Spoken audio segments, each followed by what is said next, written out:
Welcome back to the program. So this is the new banner that I'm going to be using for interviews and for the show for 2025, and I like it. I got to adjust it a little bit. I got to kind of shape it a little bit. I kind of just threw it up there, but I'll work on that here over the weekend. But the first thing I want to talk about is this unbelievably horrific crash that just took place at Reagan International Airport in Washington, D.C., and apparently there are multiple fatalities as a Blackhawk helicopter crashed into an American Airlines flight, and apparently it crashed into the Potomac River. There's not a lot of information. It just kind of happened, so there's a lot of things that are happening right now. People are talking about it. And so I wanted to address it before I get into the RFK Jr. stuff and some of the other things that I wanted to talk about. But this was Carolyn Leavitt, the new press secretary for President Trump, I believe on Fox News with Sean Hannity.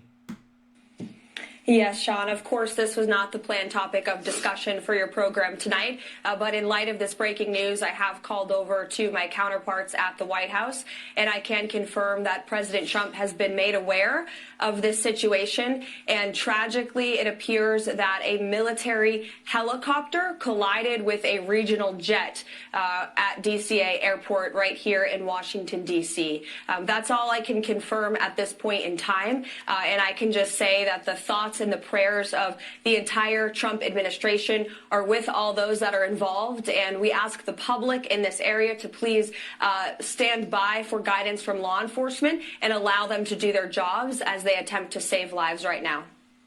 I think that's very well said and good advice for everybody. The activity, Caroline, as we look at the videos here, seems to be on. So that's all we really have right now.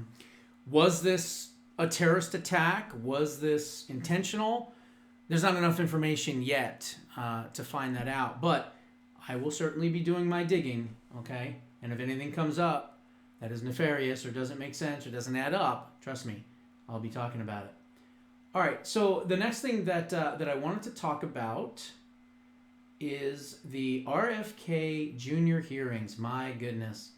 You know, these Democrats, they're angry, they're bitter, they're defeated, and quite frankly, they're disingenuous because, as I'm going to show you and point out to you, many of these people that had a problem with him and vaccines and the pharmaceuticals and things that he said, they're all on the take. They're all on the take. But before we get into that, here's an exchange with Virginia governor, or was governor actually, now Senator Mark Warner. Let's see what we've got here. You said publicly you want to immediately get rid of 600 NIH workers on job one, on day one. When we had our meeting, you said you'd actually like to get rid of 2,200 people from HHS. Which offices are you going to start cutting and riffing these 2,200 workers from?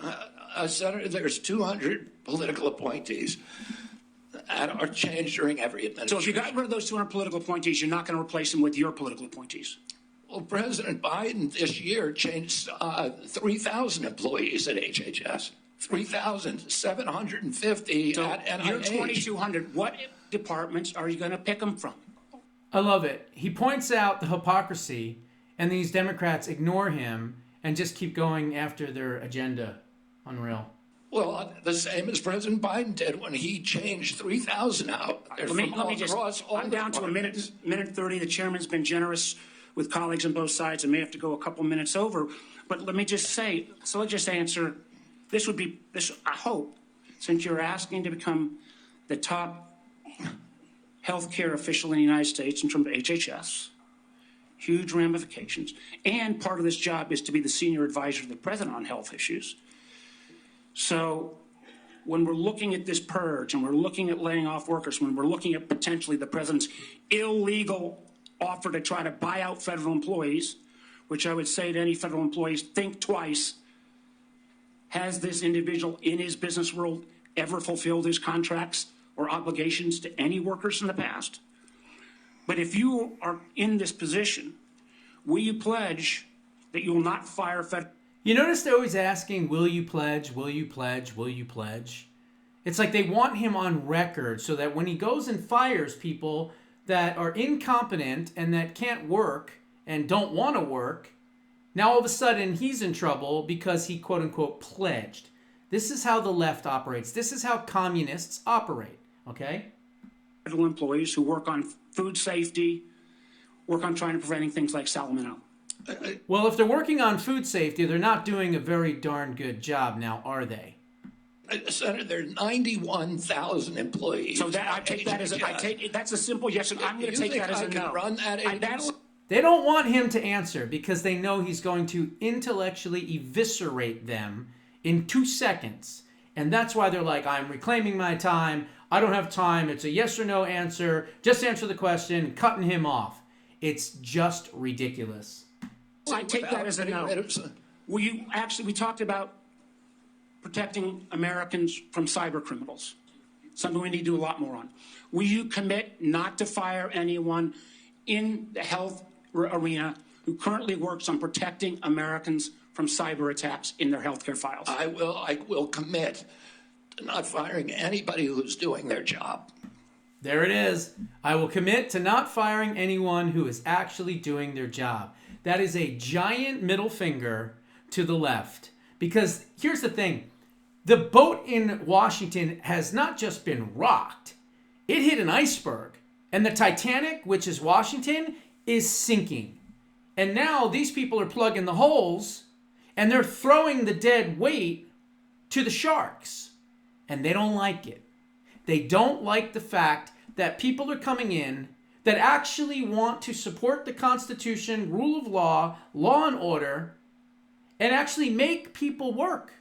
President Trump is being so generous. 8 months of pay and benefits if you step out and go away?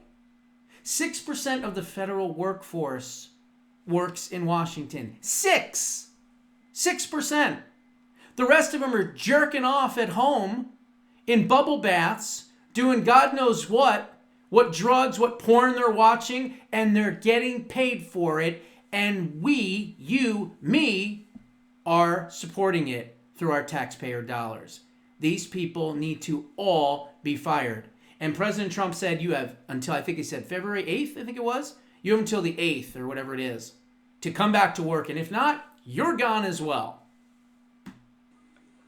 Based on your opinion, based upon your opinion, or your political agenda, or Mr. Trump's political agenda? Based upon my opinion. So I guess that means a lot of the folks who've had any type of views on vaccines will be out of work. What a scumbag, huh? What a dirtbag. It gets worse. Let's see. That one's a little long. We'll go to a shorter one here. Oh, here we go. Here is Elizabeth Liar-Watha Warren from the Sitting Bullshit tribe. Okay? Here's what she had to say. You said that President Trump asked you to, quote, clean up corruption and conflicts. Sounds great. You said that you will, quote, slam shut the revolving door between government agencies and the companies they regulate. That also sounds great. So here's an easy question. Will you commit that when you leave this job, you will not accept compensation from a drug company, a medical device company, a hospital system, or a health insurer for at least 4 years, including as a lobbyist or a board member? Can you just repeat the last part of the question? Can I commit You're to not going to take money from drug companies in any way, shape, or form. Who? Me? Yes, you. Oh, yeah, I'm happy to commit to that. Okay, good. That's what I think. He hasn't taken any money from drug companies. He has litigated against them. He has spent his entire life fighting against Big Pharma. Okay? And Elizabeth Warren over here tries to put him in this position. Meanwhile, we're going to find out how much money that she has actually gotten from Big Pharma. I said it's an easy question to start with. And I think you're right on this question. I don't think any of them want to give me money, by the way. Let's keep going. So then they have this exchange, which is even better. I'll comply with all the ethical guidelines. That's not the question. You have said You're asking me, Senator, you're asking me not to sue vaccine pharmaceutical companies. Not. My Yeah, you are. That's exactly what you're doing. No. Look, no one should be fooled here. As Secretary of HHS, Robert Kennedy will have the power to undercut vaccines and vaccine manufacturing across our country. And for all of his talk about follow the science and his promise that he won't interfere with those of us who want to vaccinate his kids, the bottom line is the same. Kennedy can kill off access to vaccines and make millions of dollars while he does it. Kids might die, but Robert Kennedy can keep cashing in. Senator, I support vaccines. I support the childhood schedule. I will do that. The only thing I want is good science, and that's it. How about then say you won't make money off what you do as Secretary of HHS? Clear that Mr. Kennedy has gone through the same Office of Government Ethics process as every single other nominee in the Finance Committee this year and in previous administrations. In addition to listing his assets, including the items that you've identified, this is Mr. Crapo. He has signed an ethics letter that has been reviewed Senator. by the Office of Government Ethics concerning any possible conflict in light of its functions and the nominee's proposed duties. And we have a letter from the Office of Government Ethics that he hasn't complied completely with all applicable laws and regulations governing conflicts of interest. Mr. Chairman, point of information here. Have we had a single nominee come through who's made $2.5 million off suing one of the entities that it would be regulating and plans to keep getting a take of every lawsuit in the future? Have we had that before? I haven't reviewed the past documentation of every other nominee's. Whether he sues them or not and makes money on it, it's capitalism. Who cares? He's not taking Big Pharma's money. He didn't take Big Pharma's money in his campaign when he was running for president, and he hasn't taken it in any other capacity because he's been suing them. He's been trying to stop them. He's been trying to stop them from poisoning our food supply, our water supply, and all the other things. And so these senators are not only stupid, but they're disingenuous, okay? Let's see, who else was in this? Barney Sanders. Oh, this one's rich. You have started a group called the Children's Health Defense. Which, by the way, I have interviewed Dr. Brian Hooker, who is a co-founder of that group. I don't know if you remember that interview. It was a while back. You're the originator. Right now, as I understand... Okay, so on screen, they're showing a picture of a onesie, like a baby's onesie.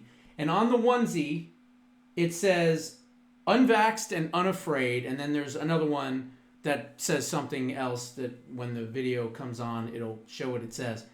And he's freaking out about an advertisement for a onesie. That's what they care about, onesies, right? Understand that on their website, they are selling what's called onesies. These are little things, clothing for babies. One of them is titled Unvaxxed, Unafraid. Next one, and they're sold for $26 a piece, by the way. $26? I thought you were a socialist. Oh, now you're a capitalist all of a sudden, huh? $26 is too high for the socialist? Next one is no vax, no problem. Now, you're coming before this committee and you say you're pro-vaccine. Just want to ask some questions. And yet your organization is making money selling a child's product to parents for $26, which casts fundamental doubt on the usefulness of vaccines. Can you tell us now that you will, now that you are pro-vaccine, that you're going to have your organization take these products off the market? Senator, I have no power over that organization. I'm not part of it. I resigned from the board. Yeah, that was just a few months ago.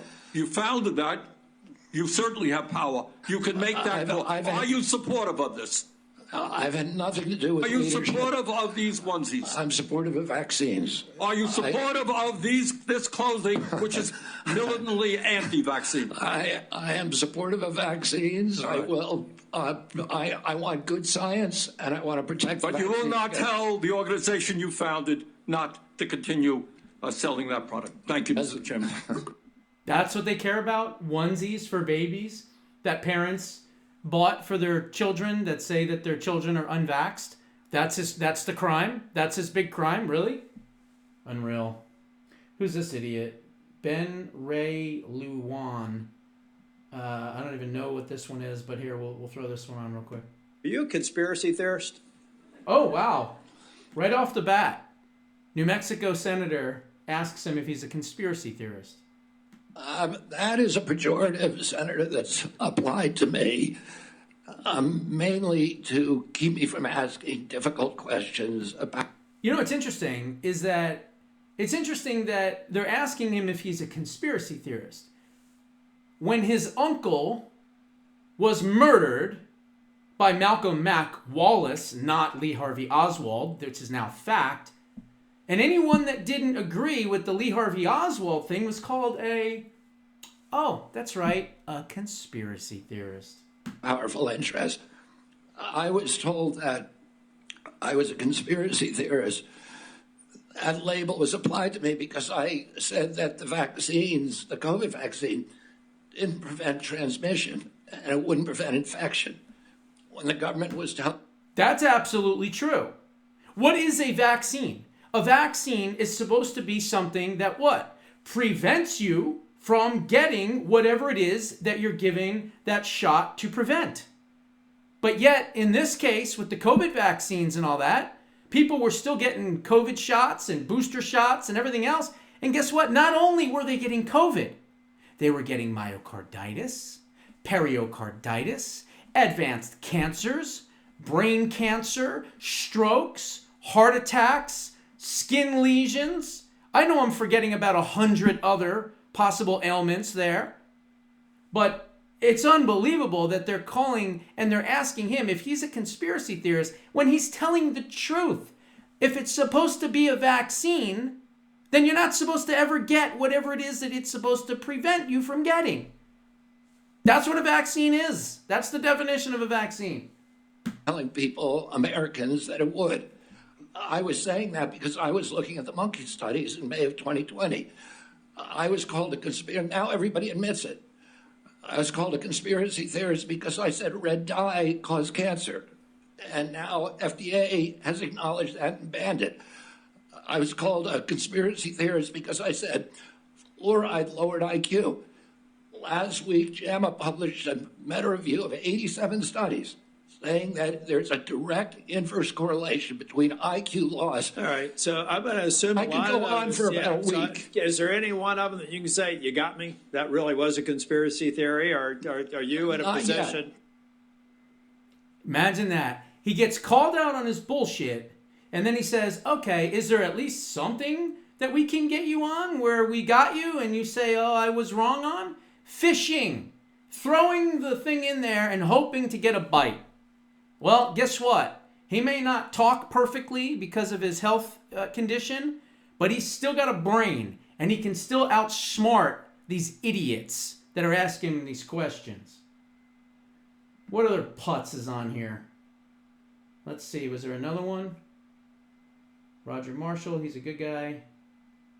I think that might have been it. I don't know. There was a couple of other people that said stupid stuff.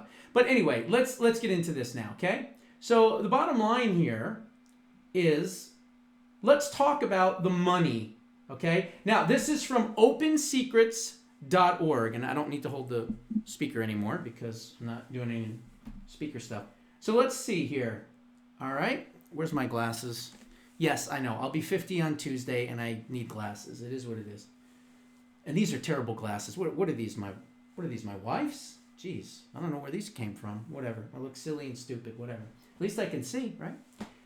Okay, so top 20 recipients of money from pharmaceutical companies, including health products, from 1990 till 2024. This is opensecrets.org. That's the source.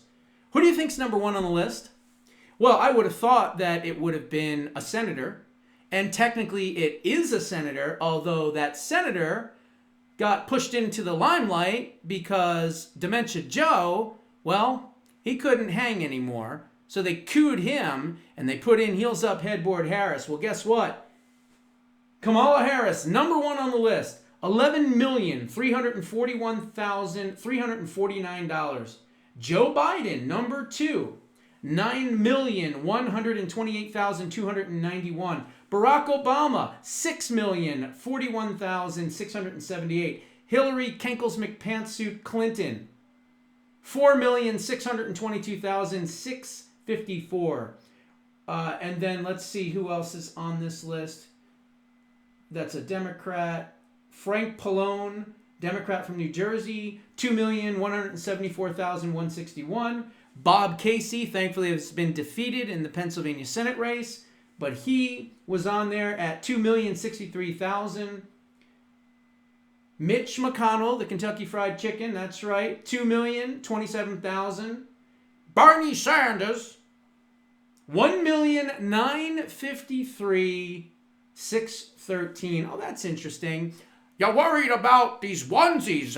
You got the problem with the onesies. Meanwhile, the guy has taken $1,900,000. You know, honestly, RFK Jr. could have just basically studied every single Democrat that was going to be asking him questions, found out exactly how much money that they received from Big Pharma, and any question that he got, he could say, you know what, that's a wonderful question. I'd like to ask you a question. Are you ready to send back to either charity or donate it to charity or send it back to the big pharma companies, the 1 million blah, blah, blah, blah, blah that you've received from these big pharma companies? I would have been on the offense just like that. Who's next? Bernie Sanders. Let's see. Raphael Warnock. There's another one. $1,763,425. Patty Murray, Democrat, Washington, $1,616,081. Scott Peters, California, $1,583,000. Chucky Schumer, that's right, $1,557,928.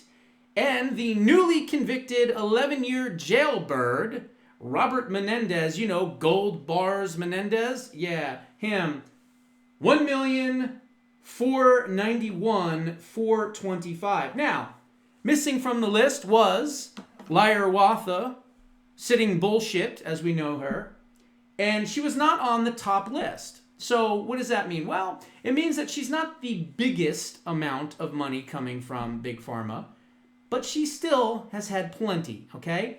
And her numbers are 625,000, okay?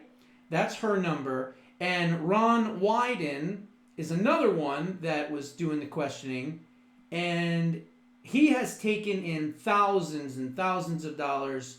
Let's see, what is his number? His number's about 324,000. So maybe not as much as the others, but still certainly a lot. And we've got to keep these politicians honest, which is almost impossible. We know that, right? They're about as ethical as a rabbit in heat. But the bottom line is, we need to explain to people that these people asking these questions with this holier-than-thou attitude, that they are superior and that they don't take money and that they're not being hypocrites, is total and complete bullshit. There's the numbers for you right there.